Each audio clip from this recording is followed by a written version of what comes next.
iPhone 13 on us for every customer, current, new, everyone, to show the love. How about sushi? I just had sushi for lunch yesterday. How about tacos? Automatic emergency braking, one of 6 advanced safety features standard on every 2022 Chevy Equinox. Find new technology. Find new roads. Chevrolet.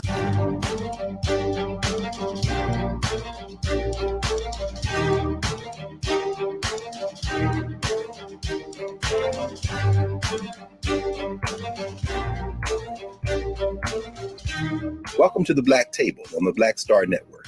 I'm your host, Greg Carr.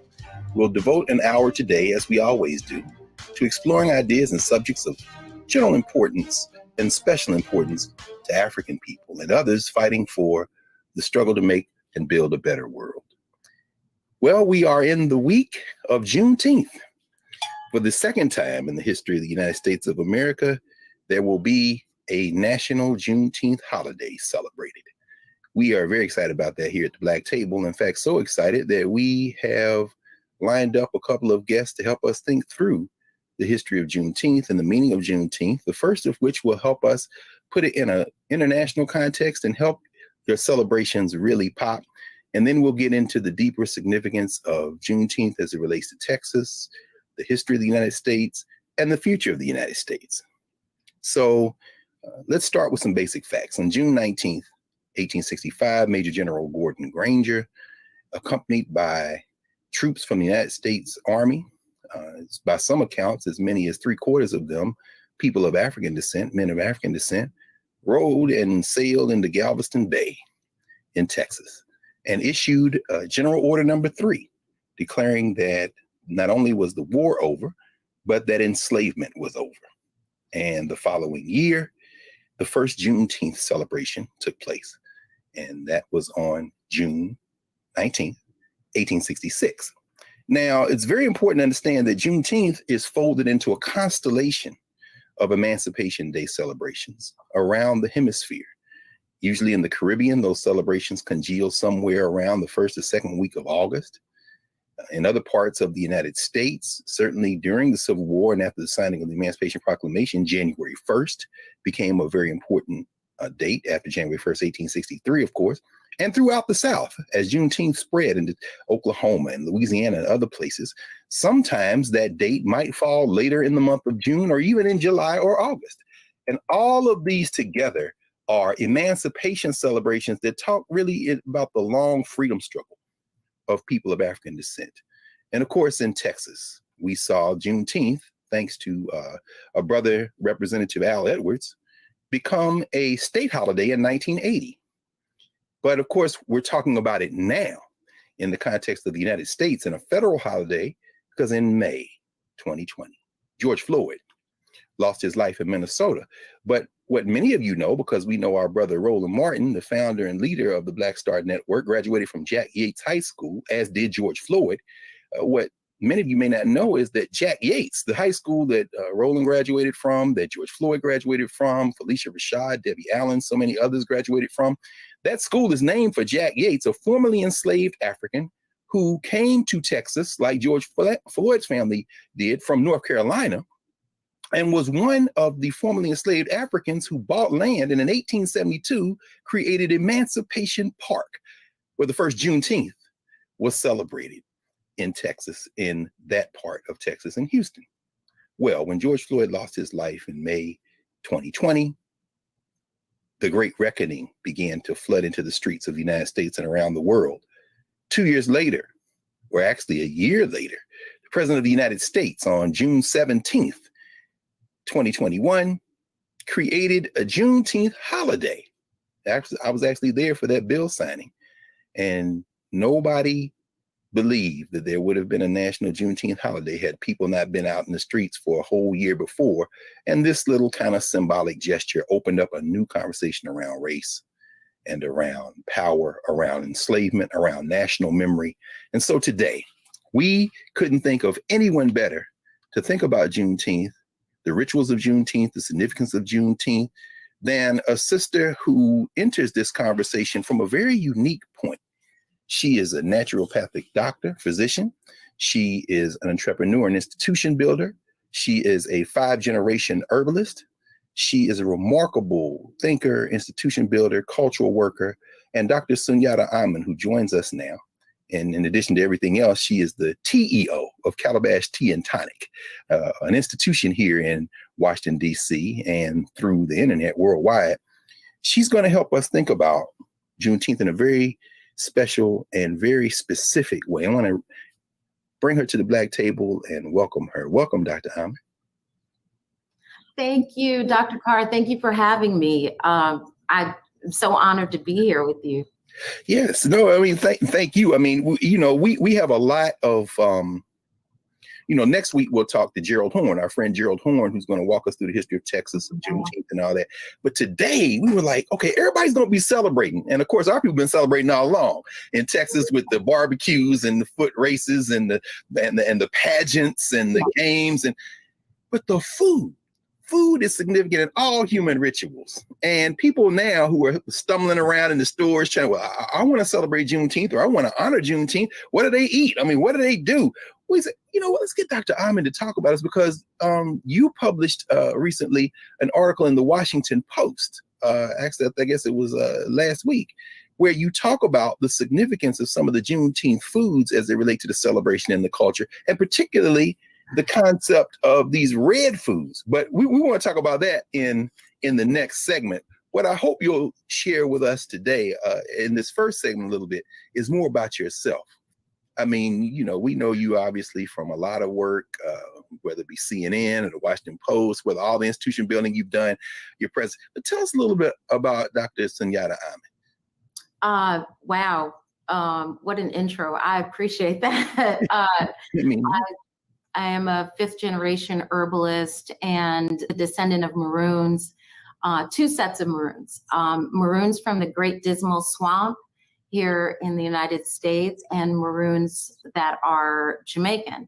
And I believe that kind of puts me in like this really awkward, strange space of being a cultural custodian.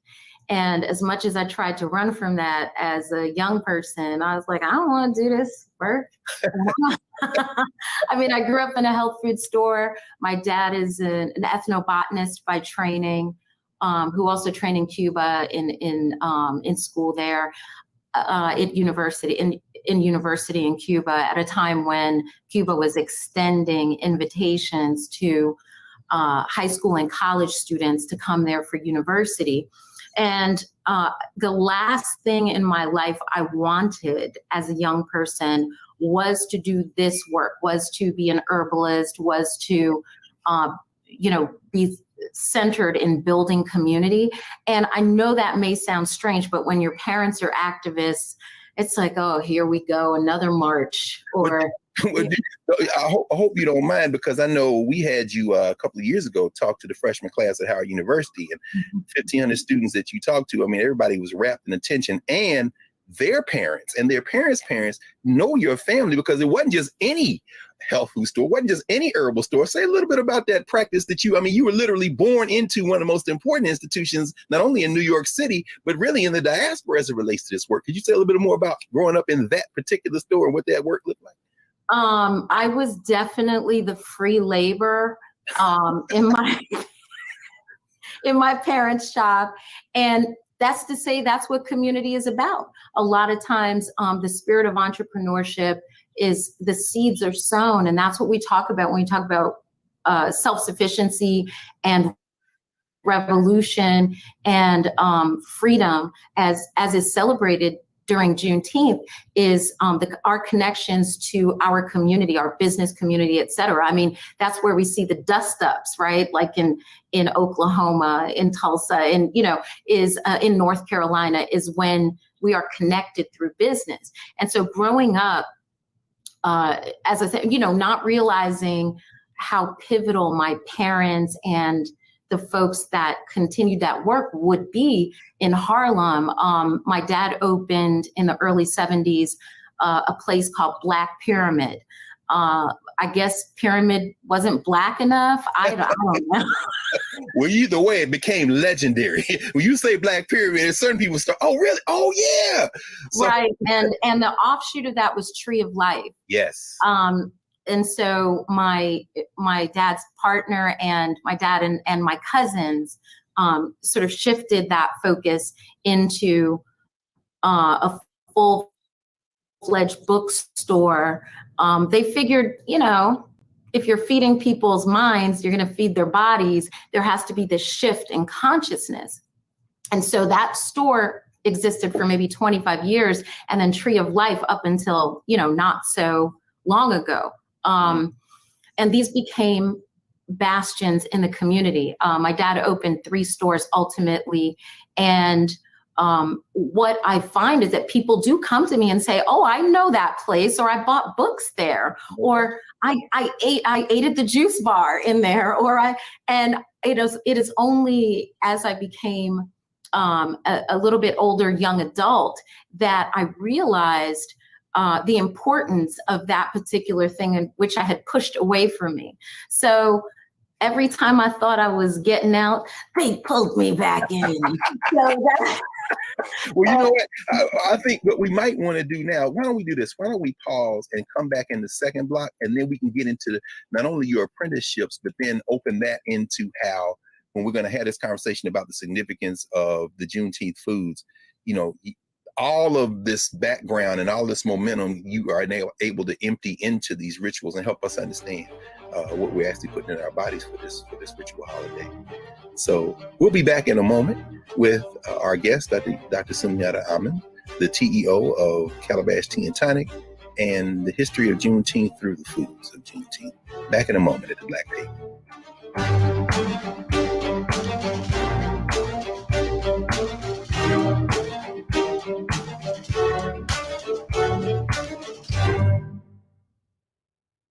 Love our new Alexa. It's a Buick. Yeah, Alexa. Buick. Alexa. It's a Buick. It's an Alexa. It's a Buick. It's an Alexa. Coach, that's a Buick. That's an Alexa. The Buick Enclave with available Alexa built in. Pull up a chair, take your seat. The Black Table with me, Dr. Greg Carr, here on the Black Star Network. Every week, we'll take a deeper dive into the world we're living in. Join the conversation only on the Black Star Network. Verizon just gave us all a brand new iPhone 13. We've been customers for years. I thought new phones were for new customers. We got iPhone 13s too, switched to Verizon 2 minutes ago. Ours were busted, and we still got a shiny new one. Check it out. So wait, everybody gets the same great deal. I think that's the point. iPhone 13 on us for every customer. Current, new, everyone. On any unlimited plan, starting at just $35. All on the network more people rely on.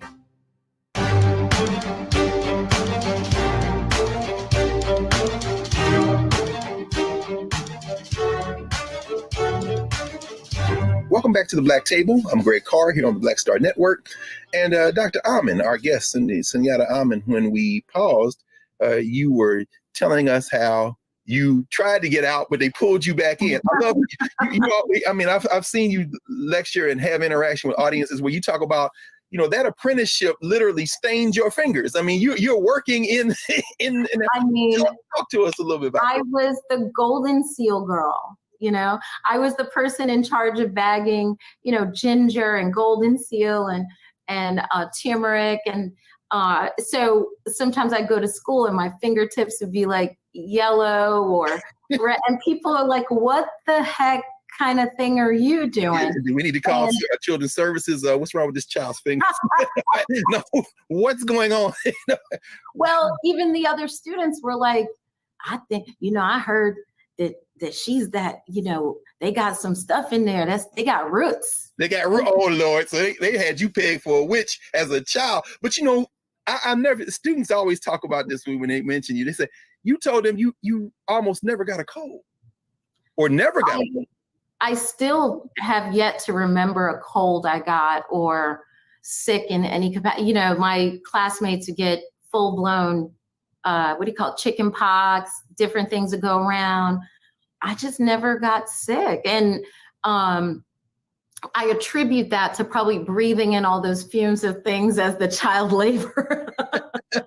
Right now, the folks who work at Calabash with me never get, and they don't notice it until I said, did you notice that you haven't been sick this whole year? And they're like, oh, you're right. And I'm like, you're welcome. But exactly. I mean, but and then of course you go on to get professional training. You are a licensed naturopathic physician. And I think about the fact that you always talk about decolonizing our tongues. And part of that is restoring us to our natural health. I mean, people think, well, I eat this because it tastes good. But you always remind us, and I'm there because, I'm drinking out of my decolonize your tongue. Okay. I got a rep, I got the maroons. Oh, the maroons. Look, I started to rock my original Maroon 5 joint because I know we're going to talk about that a little bit later in terms of foods of resistance. So even now, but you're constantly reminding us that what we put in our bodies, makes all the difference. And so, could you talk to us a little bit about the significance of food in the body, and particularly for people of African descent, as we begin to think about those formerly enslaved people who never stopped practicing health with the foods that they ate? Absolutely. I'm so glad you brought this up. And so many of your students, by the way, from Howard come into the shop all the time and they say, Dr. Carr said, you're a whole witch. And I'm like, thank you.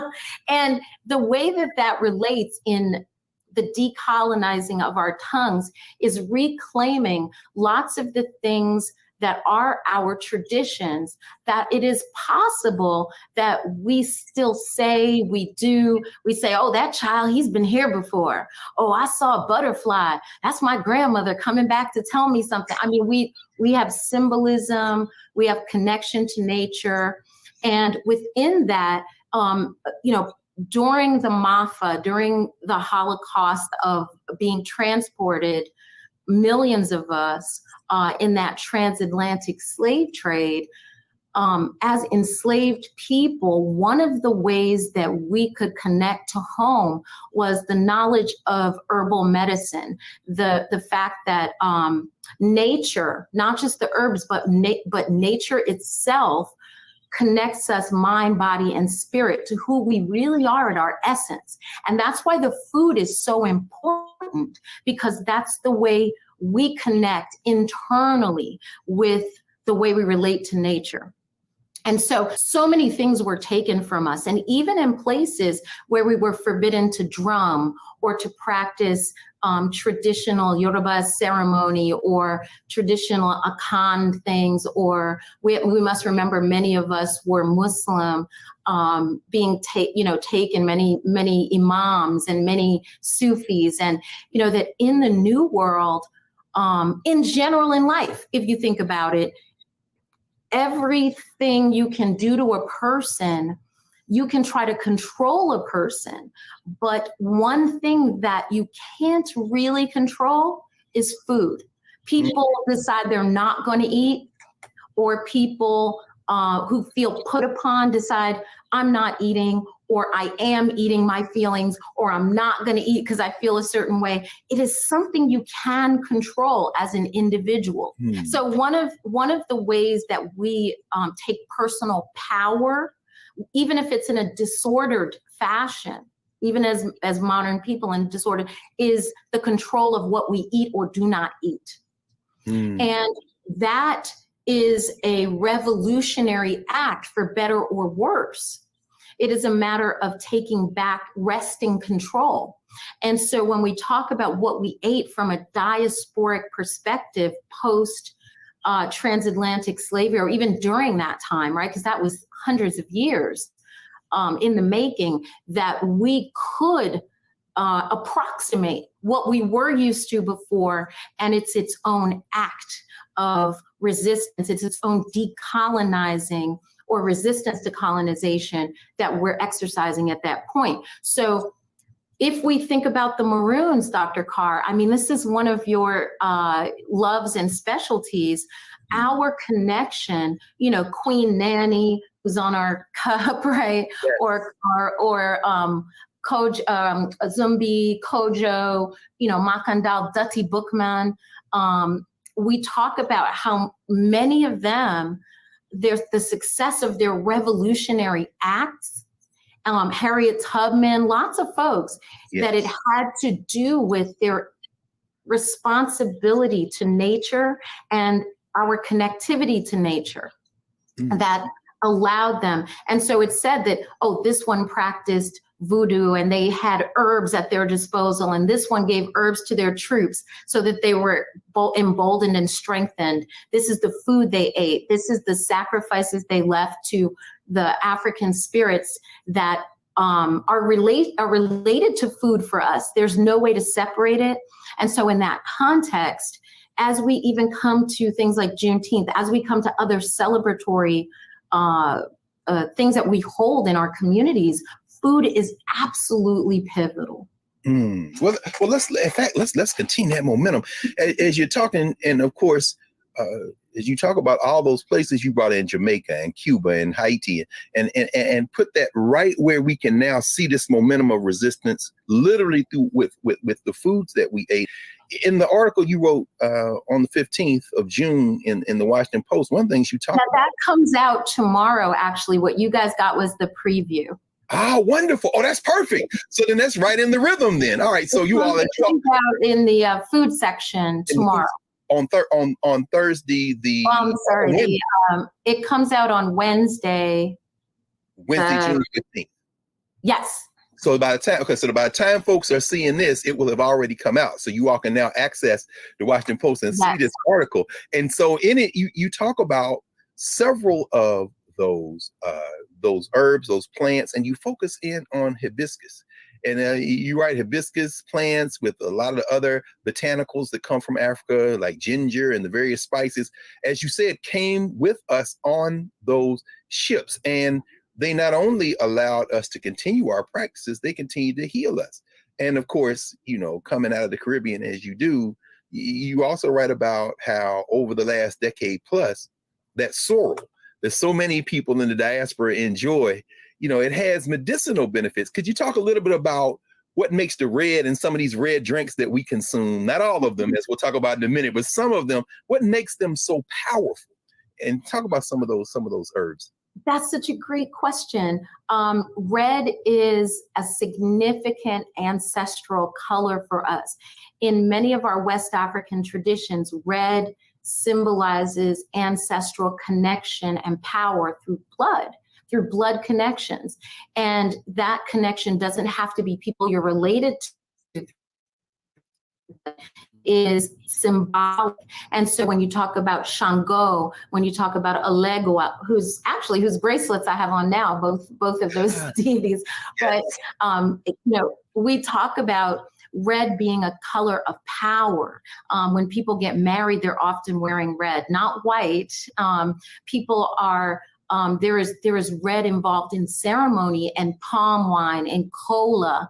I know Coca-Cola made this formula that people associate cola with brown, but that's because it's been dyed brown. But the truth is that cola nut, you have white colas, red cola nuts. Those are associated with divination, with asking the creator, what's the next step, or how do I go forward? And wait, Prof, before we go, I don't want to dwell on this, but just so folk catch that, Coca-Cola, like we drink Coca-Cola, that has roots in the Caribbean as well? I mean, this has roots in Africa. Wow. And, when we talk about a drink like that, we're talking about the fact that it's dyed brown from sugar product. It is sweet from sugar product. It is spiced, seasoned with cola nuts, which are traditional to us in West Africa, right? It is even when they used to put cocaine in it, it was coca leaves that are indigenous to, South America, until they got busted with that. And they were like, you can't put that in. Okay, I didn't want to, look, hey, you all, Dr. Amen's coming back to the Black Table. I'm just going to claim that right now because we're going to have to do a whole thing just around Coca-Cola and imperialism and Africa and the Caribbean. I didn't want anybody to miss that footnote. So that's a teaser for the next time you come. Anyway, I didn't stop your momentum. Okay, so. No, I love that. I would love to come back and just talk about the colonization of our indigenous foods that are now superfoods in Whole Foods, and just coming forward on that. So I love that you've asked this question, and our interconnectivity, wherever you see that hibiscus plant and these other indigenous West African plants, wherever they're growing, wherever you spy them, you're seeing Africa. It's the thumbprint. It's the indelible thumbprint, because hibiscus stains whatever it touches, and it has left a fingerprint, a watermark of capitalism, imperialism, enslavement, and resistance. It's leaving its mark. Well, you know what then? I think that's actually a perfect place for us to pause. And when we come back in our next segment, let's pick up with that red drink. Because just like Juneteenth, I've heard a lot of debate and discussion saying, well, Juneteenth belongs to us as Black people. It's not American. It's not everybody in America. It's enslaved people. And then people say, well, Juneteenth isn't part of the Caribbean. It isn't part of Africa. We are African Americans. Well, just like you said, anytime you see that red, you see us wherever it is. Anytime you see Juneteenth, you see liberation struggles wherever they are. So that's perfect. When we come back in a moment with you, Doc, we're going to pick right up and ask you about that red drink. We're going to ask you about not only its significance, but where we see it, how it connects to Juneteenth, other red drink options. And for those of you who have read the Washington Post article, Dr. Amen includes a recipe on how you can brew your own up. But we'll be back in a moment here at the Black Table, Black Star Network. Back in a moment.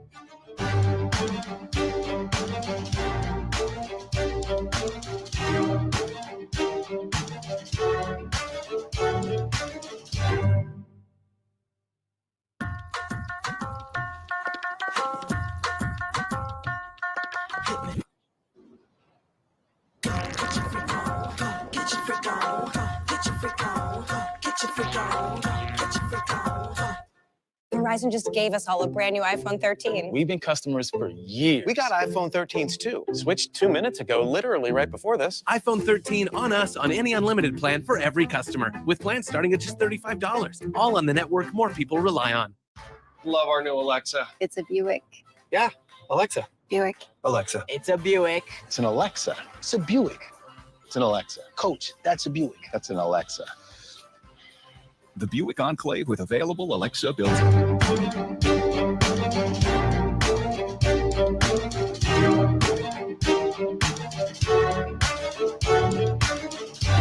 Welcome back to the Black Star Network. Here we are with the Black Table with our guest, Dr. Sunyatta Amen, TEO of Calabash Tea and Tonic.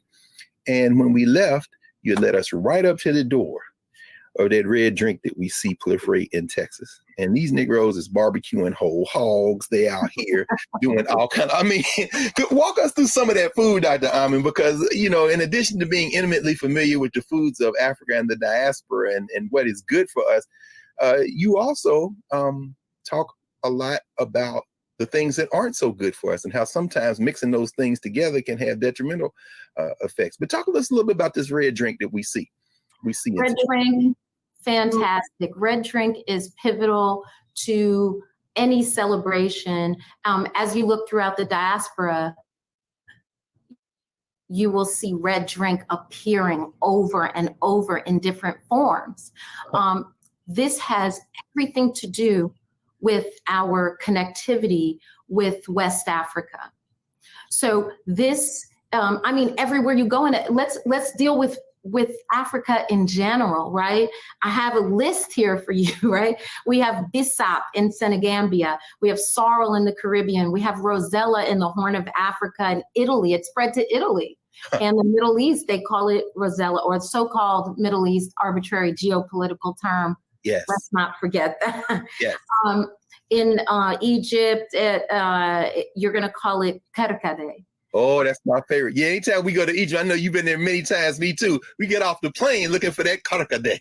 And they're ready to give it to you because no question. It's a celebration that you're coming home. Yes. And people, we always warn the folks to travel with us. If you're on blood pressure medicine, you better be careful, because if that thing starts tasting good to you, you can mess up your medication because it lowers your blood pressure.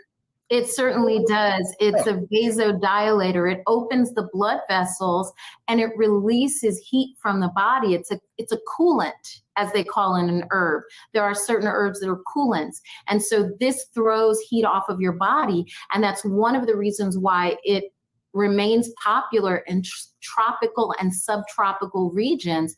And as we look at it translating over into different drinks here, but even used, hibiscus is associated with cooling, with healing, with our ability to survive in inhuman conditions, to be worked to death on plantations in high heats.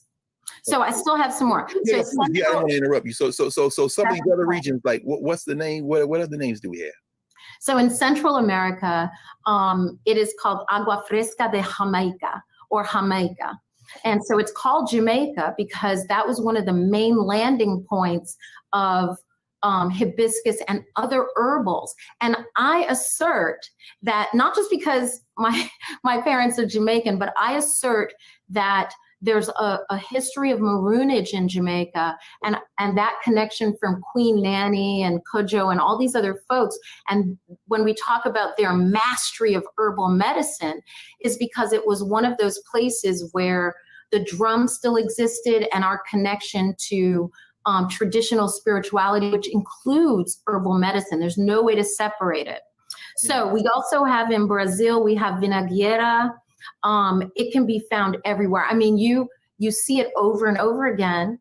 And as you mentioned, Dr. Carr, things that are great for us and some things that aren't so great. Hey, there's life. So yeah. Wow. And then so then the folks brewing that red drink in whatever form they brew it in Texas, celebrating Juneteenth, are cousins with all these other folks. We are all cousins. When we talk about Black food, I prefer that than African-American food. We could definitely talk about things that are specific to African-American cuisine. But we need to remember that we are one family, and you'll see these themes over and over again. And it's an opportunity for us to understand each other and create those linkages, to link back. We were separated. It just depends on where those ships landed and, having been stolen from another place. And so we are also very connected. It's amazing. So when we think about that, like barbecue, Dr. Carr, you mentioned barbecue for Juneteenth. Yes. the very word barbecue comes from the Arawak, the native Caribbean, of which, the Carib Indians, as we will call them, right? Carib Native American people, Arawak. Their word for barbecue is barbacoa. And so that's where the word barbecue came from, or barbacoa. And so we can't separate at all. Like, there's no way to separate our intrinsic relationships with Native American people that we interblended with, literally, and then also from each other as descendants of African, stolen folk. So, oh man, I'm just so excited thinking about this, because so many of us don't realize as Black people how connected we are and how far back those traditions go. You wrote about all that red food that is associated with Juneteenth: strawberry pie, barbecue, red rice, watermelon. Watermelon is so important to us, and watermelon's gotten a bad rap, Come on, redeem watermelon for us, Dr. Amen, today. Don't be ashamed of that watermelon, y'all. There are people who say they won't eat it in public around mixed company. In mixed company, they will not eat it in certain settings. I've seen people eat watermelon with a knife and fork, my hand to God. If they're I know. You petty bourgeois Negroes, put that knife and fork down and eat like your mom and them used to eat that watermelon. Why is watermelon so important, Dr. Well, here's the thing. Fair enough, right? Chicken and watermelon became associated with us in a very negative capacity. And in the framework of that, I think personally that foods that we eat with our hands became villainized. So, things with a bone in it, things that we pick up and eat, it seemed déclassé because you're not using continental table manners, with a knife and a fork, which is more of us decolonizing our tongues, pushing away from that and using our hands, learning to eat fufu, learning to eat collard greens, picking it up. You go to some place in the South, people say it tastes better when you pick it up with your hand. No, that's and right. That's because that's the way we traditionally eat. All over the world, people do that, and so when we look at our traditions of red foods, red velvet cake and red punches, you go to the Caribbean, you got fruit punch served to you when you first get off the plane, just like you do in Africa. You get the kerkade, you get the sorrel, you get the bisap. In the South, we have our own traditions, and parts of my family that are from North Carolina went to Texas. And so you find that interconnectivity of people back and forth, where red is a celebration. It says joyful resistance. It says we are still here and we deserve joy. And in the context of that, commercial enterprises like how we mentioned Coke and other makers of soft drinks and hard drinks, right? So non-alcoholic and alcoholic drinks, really started to recognize these Black folks like this red drink and red foods. Yes. Let's see how we can color things with as much red as possible, whether it's candies and the Skittle and the, all of this stuff, the red sodas, Big Red and Kool-Aid. Oh my God. You're hitting too close to home, Doc. You're hitting too. I mean, as a child, I'm thinking about Red Hots. I'm thinking about those. In fact, it got so bad that we used to go to the store and we would ask for the candies and the Kool-Aid by the color. Just give me the red. You want the red or the? So are you telling me that this is deliberate? This was a deliberate marketing campaign. Well, think about the fact, Dr. Carr, that we don't describe it as a flavor. No. It's not cherry and it's not strawberry, and it's not hibiscus flavor. It's red flavored. Right. That's how much we love the color red, especially in the drinks and the candies, like being associated with it's in our soul, it's in our DNA. It's one of those DNA memories, those places that are buried deep in us. So a company can sell you those little nasty, you remember those little links that sat on the counter? Yeah. Growing up in New York, they had the bodega and they had the little, you know what I mean? Yeah. And it pulled it out of the thing. I was like, what is that? What is that? And look, all the hood joints, I know, because all our Philly fam lived in Philly for a long time. Them quarter waters, it's a reason they colored that way. You write about that in the article. The quarter water. You got the Kool-Aid is a red. It's not even called the color it is. Kool-Aid doesn't call it red. My God. We call it red. We call it red. Water ice in Philly. What y'all call it in New York? In Philly, they call it water ice. But they push like the Italian ice. Yeah, Italian ice. But it's like, you call it by the color. Give me the I want red. the blue. I want the red. The red. And you could tell because everyone would walk around with a red tongue. Their tongue and their mouth was red. We didn't care, and so when we talk about large food corporations recognizing our love for these things, Juneteenth factors into that, in that so much of our celebration there in the Caribbean with sorrel and pushing into our northern loves for red, it's like they say, oh, wait a minute, we can market this as a thing specifically to people of color. Why don't we, when we come back in our last section now, why don't we come back with the implications of this? Because as we know, this is all new territory for us. These rituals that you have practiced and seen and inherited from the Caribbean, from Latin America. Now this one here in the United States, Juneteenth, has been nationalized and in a kind of struggle over what it means to remember what it means. And we already see the first forays into our community from these corporations as it relates to Juneteenth. So why don't we, when we come back in our last segment, help our viewers think through what it means to celebrate Juneteenth through the food, what it means to protect and extend our traditions, and how we can link our institutions so that we can always preserve the best of these rituals.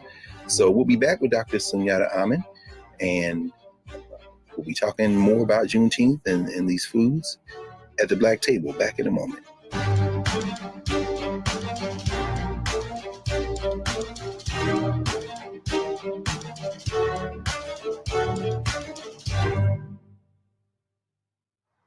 How about sushi? I just had sushi for lunch yesterday. How about tacos? Automatic emergency braking, one of 6 advanced safety features standard on every 2022 Chevy Equinox. Find new technology. Find new roads. Chevrolet. We're all impacted by the culture, whether we know it or not. From politics to music and entertainment, it's a huge part of our lives, and we're going to talk about it every day right here on The Culture with me, Faraji Muhammad, only on the Black Star Network.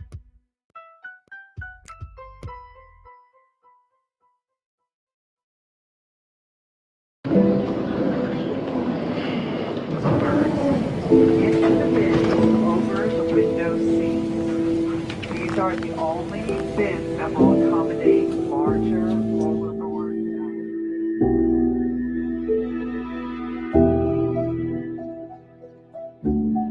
They put 10 in here? 10, and you don't come out till you die. You eat every 10. Oh my God.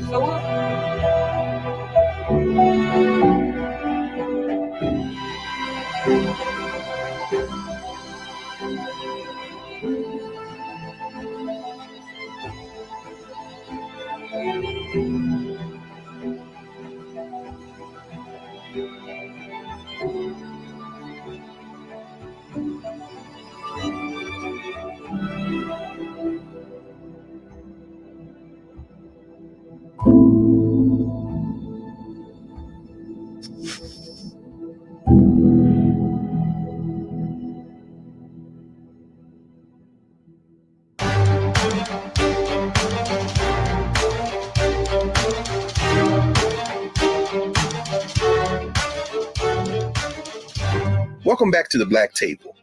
Greg Carr here on the Black Star Network, and we are honored today to be joined by Dr. Sunyatta Amen, who is really helping us think through not only the history and meaning of Juneteenth, but the rituals, the foods, the icons, the shrines, the totems, everything culturally that is connected not only to that holiday, but it connects us as people to the best in our traditions. Dr. Amen, we're now both witness.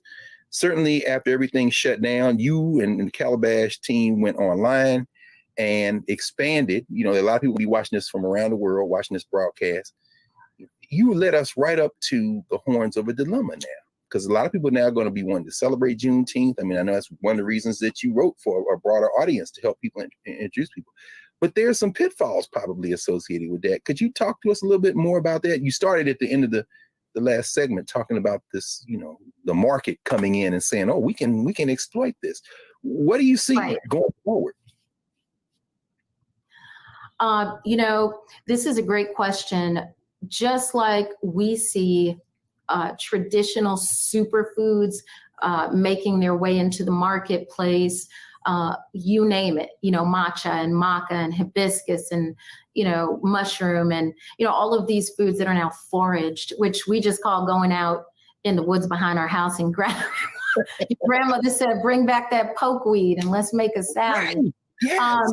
So what we do see is things like this Juneteenth ice cream dust up that occurred, where our foods start to get marketed back to us. They didn't even let that joint, no pun intended, cool off. They didn't let it cool off. How about that? And it was too soon because they received the backlash. Like, what? Juneteenth? But they're going to be back, aren't they?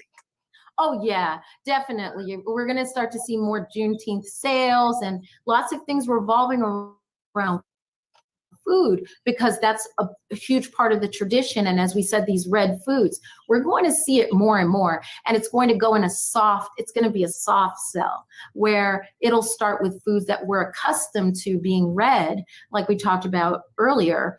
And then it's going to move into certain kinds of product. And what ends up happening a lot of times is if they can get a Black representative, then that person will introduce it.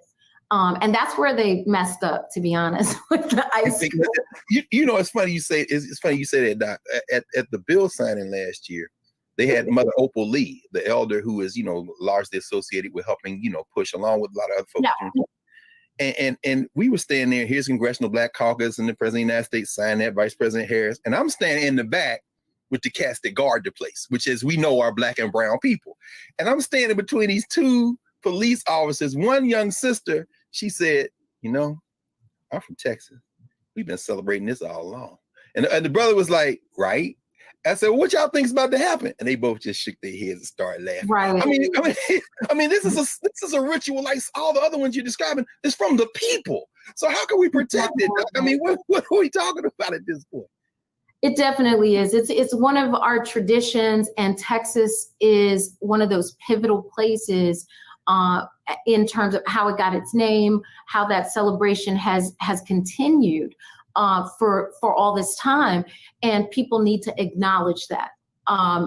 What we look at as a whole is that we do not want to be sold to in this consumer fashion, and when we examine it, when we zoom out macroscopically, we're being sold to all the time things that we have proclivities for. We have those proclivities. So what's happening is this will be the latest in that set of things. And red foods had already been marketed to us, but now there'll be an excuse that takes it out of the quarter water and the now-a-latest, the watermelon now-a-latest, and the hot link sausage on the counter, so it'll start shifting from the Kool-Aid into more palatable, sorbets and things that seem a little classier than what we were used to as children being marketed to. And so we'll see a push into those spaces. Now, what I do think is fascinating is the amount of Black chefs who are coming out with recipes, who are saying, this is something to celebrate. Even if I'm not from Texas, I'm going to give you what's from my place that is right along lines with that. From the Caribbean, I'm going to give you this sorrow, because I will say that I feel like our love of hibiscus drinks, not the things marketed as red, has been pushed forward by Jamaicans and other Caribbean food places that returned our traditions back to us in a North American and like a North American capacity. And that's beautiful, because it's just the snake swallowing its own tail. There is no beginning and no end. It only exists in that capacity because we're from, as descendants of the Caribbean, we're from a subtropical environment where that thing grows all the time. Yes. So it's our responsibility to return the healthier version to our folks, instead of just the red liqueurs marketed to us, the red sodas and the other things. I mean, why does the Kool-Aid man have to sound like Louis Armstrong? He's like, oh yeah, right, busting through walls. Right, that's true. No manners. No manners. Yeah, what is that? Wow, that just, man, you just really are sparking so many memories for me. I mean, we grew up watching that Kool-Aid man bust through those brick walls, and until you said that, it never occurred to me the underlying cultural assumptions and stereotypes. And, I remember many years ago reading Manning Marable's book, How Capitalism Underdeveloped Black America. And that was the first time I read about how the soft drink companies marketed those colors, red and purple, and for the grape and red soda, and how they really tapped into that market very deliberately, and how Black people were the consumers. And I know you know about that. I mean, Dr. Carr, even their logos, McDonald's has red, Wendy's has red, KFC has red. Popeyes, and you name a restaurant, Pizza Hut, any of it, red is pivotal to their marketing to us. Starbucks, green. Okay, so right. You have to know who is green. Right, that's true. Whoa, stop playing. Okay, so we got to come back. People are saying, you know what? I do want to ask you this before we go. You have been and continue to be one of the most successful and nuanced kind of bridge builders without sacrificing anything in terms of cultural integrity and foundation. Help us think through what we should be looking, not only what we should be looking for, but how we can meet this moment in a way that enhances our communities. I mean, you're always looking to teach, regardless of anybody's background, their culture, and we know that this flood of commercialization is coming. How can we, what should we do to meet this moment? And what are you all doing? In fact, at Calabash, you're an institution builder, you're an entrepreneur. How should we move in this new environment, this new Juneteenth environment? This is fantastic. Our entrepreneurial spirit, which we've always had, right? Mm-hmm. You go to West Africa, people have their market stalls. The market women run the economy, right? And so when we talk about reclaiming recipes, let's call it that, reclaiming our recipes, the ingredients themselves, all of these things that are being sold and will be sold as heirloom grits and heirloom so-and-so. And it's only a matter of time. And we already saw it happen with this ice cream debacle. And the other products, right? What we have to do is decide to be those entrepreneurs, even in our own homes, reclaim the recipes, make these recipes, make them healthier versions of what we love, the same seasonings and such, but let's not cook something until it's with an inch of its life. Like, make things more fresh, use the same season. And this gives us an opportunity to lower our blood pressure, avoid sugar and diabetes issues, our risk for cancer, et cetera. This is imperative because good health is not only your birthright, but it is also a revolutionary act. Yes. And as much as I fought this as a child, I am now getting it.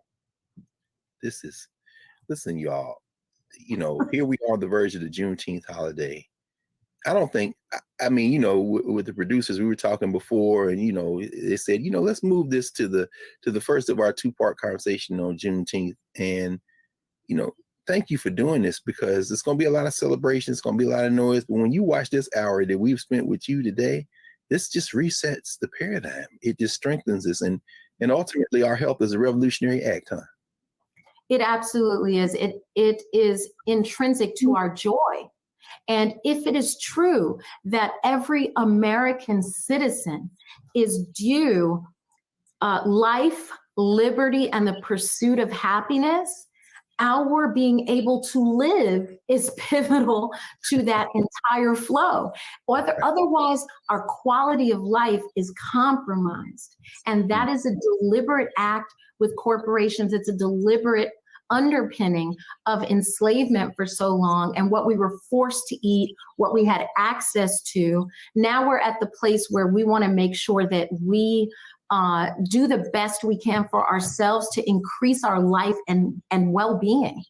Yes, yes. Well, how can we continue to do that with you and with your team at Calabash? I know one of the things that you and I are involved in, building out the narrative platform, some other work we're doing, is we've been reading and discussing the work of Octavia Butler. And I know one of the new T's you've introduced is Octavia Butler at Calabash. How can we continue to support you and the team at Calabash Tea? And what kind of things you all into that we can share with the Black Table audience today? Well, folks can pop on our website, calabashtea.com. Folks can pop on our Instagram. We love being able to interact and answer questions. We are, we talked about these cultural custodians, like it or not, when we were younger, and we've walked it, we've leaned into it now at this point. And so that's part of it. Is also, we have Harriet's Gun Tea, and we have Garvey's Ghost, and we have actually, I was having Octavia this morning. We have Octavia Butler. We have Oshun's Kiss. Like, we love celebrating our traditional ingredients. I got the little joint. I'm gonna come get my re-up. I got the big joint. Of course you do. You made it. You know what I'm saying? Baby, I'm sorry. We love celebrating. You about to say? Yeah, well, I love the ability to celebrate our ancestors and the people we should give flowers to now. Yes. Through the foods. And that is how we've traditionally functioned, right? So when we talk about our ties and connections to traditional Yoruba and traditional Akan and all of the things that somehow we had to leave a lot of that, we still have it and we can still reconnect. So we're here, we love at Calabash being able to have your cousins. Yes. Well, Dr. Amen, we want to thank you, the whole Black Star Network and the Black Table in particular, for spending this time with us and helping us prepare for the Juneteenth holiday, and beyond that, for really recentering ourselves, for decolonizing our tongues, for healing us. And we hope you'll come back and join us very soon. I appreciate being here. Thank you. Thank you. So we're going to wrap for now, and I'll be back to clear the table in a moment here at the Black Star Network and prepare for next week when we will continue this conversation and put it in a larger geopolitical context with our brother, Dr. Gerald. Back in a moment.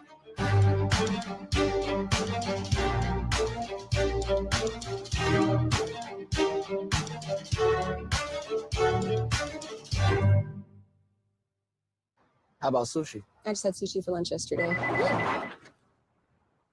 How about tacos? Automatic emergency braking, one of 6 advanced safety features standard on every 2022 Chevy Equinox. Find new technology. Find new roads. Chevrolet. It's time to be smart. Roland Martin's doing this every day. Oh, no punches! Thank you, Roland Martin, for always giving voice to the issues. Look for Roland Martin in the whirlwind, to quote Marcus Garvey again. The video looks phenomenal, so I'm really excited to see it on my big screen. Support this man, Black Media. He makes sure that our stories are told. See, this difference between Black Star Network and Black-owned media and something like CNN. I got to defer to the brilliance of Dr. Carr and to the brilliance of the Black Star Network. I am rolling with Roland all the way. Honored to be on a show that you own. A Black man owns the show. Folks, Black Star Network is here. I'm real revolutionary right now. Roland was amazing on that. Stay black. I love y'all. I can't commend you enough about this platform that you've created for us to be able to share who we are, what we're doing in the world, and the impact that we're having. Let's be smart. Bring your eyeballs home. You can't be Black-owned media and be scared.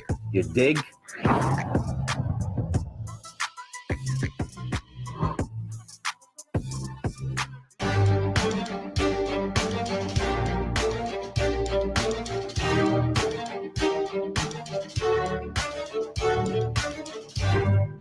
Welcome back to the Black Table on the Black Star Network. I'm your host, Greg Carr, and we've spent the last hour with Dr. Sunyatta Amen, physician, herbalist, institution builder, entrepreneur, and she's given us a master class on not only the ritual we call Juneteenth, but the deeper significance of how people of African descent use the foods of Juneteenth, connecting them to the foods of Africa and her diaspora as revolutionary acts of self-preservation. One of the things that when you visit Sunyatta's store, when you visit her institution, Calabash, when you walk in, anyone who greets you will say, "How can we heal you today?" Well, as I said at the beginning of the show, when George Floyd became an ancestor and transitioned to the ancestors, a lot of people didn't know that he had come from Texas, from Jack Yates High School. Jack Yates, one of the founders of Juneteenth in Houston, who had come from North Carolina, like Dr. Amen's ancestors, like George Floyd's own mother, and that they connect to a long and large arc of Maroonage and resistance. Juneteenth is a ritual of resistance, a revolutionary act. And so we wish everybody a happy Juneteenth holiday. And more and most importantly, we wish everybody a moment to pause, to recenter, to renew, to decolonize your tongue, to heal, and to prepare ourselves for the work that remains. So we'll see you next week back at the Black Table here on the Black Star Network.